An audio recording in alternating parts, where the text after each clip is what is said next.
August 22, 2017 by Sabiena Bowman. After months of teasing, Game of Thrones finally gave fans what they had been waiting for in Beyond the Wall: more of Beric Dondarrion and his flaming sword of awesome. The knight who has been brought back from the dead 6 times hasn't been given a massive amount of screen time, but he's known for making every moment count.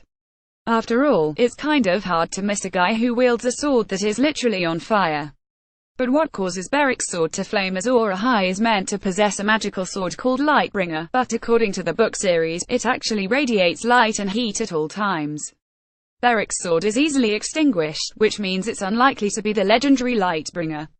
That doesn't mean what's fueling the flames is any less magical, though. The best place to find the answer to this mystery is in the text that inspires the series. Thoros of Myr, who brings Beric back to life each time he dies, is also capable of lighting his sword ablaze. However, he does it with a bit of trickery. It's explicitly stated in the books that he uses wildfire to pull off the effect. Melisandre likely does something similar in Season 2 when she is trying to convince everyone that Stannis is Azor Ahai reborn by having him pull a sword from the fire. However, Beric doesn't use wildfire to create the flames that engulf his weapon. The power comes from within him. His blood is the key. In the book A Storm of Swords, Beric cuts his hand in order to light his sword before engaging in trial by combat with a hound, and he seems to use a similar technique on the show. He always runs the blade through his hand before it is set ablaze, and it's likely that he is actually cutting himself in the process. This could be a form of blood magic, the most effective and dangerous kind of magic, or it may be one of the Lord of Light's gifts.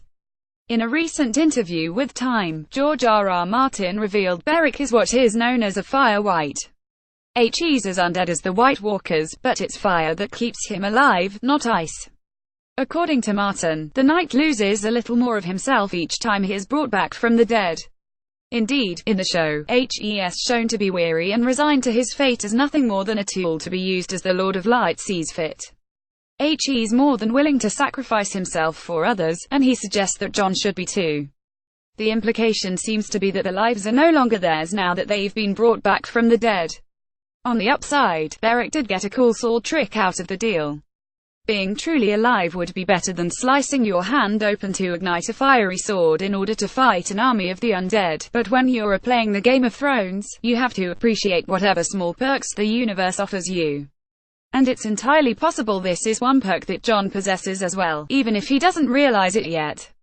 If fire is truly keeping these two men alive, then Jon's blood should be able to produce a similar effect, only his sword could be far more impressive than Beric's. Longclaw is made from Valyrian steel, so adding fire to its White Walker killing abilities would make Jon even more of a force to be reckoned with than he already is. Let's just hope poor Beric doesn't end up suffering from sword envy. You have theories, so don't miss a moment with Game of Thrones updates. By signing up, I agree to the terms and to receive emails from PopSugar. You're all signed up. Check out other PopSugar newsletters.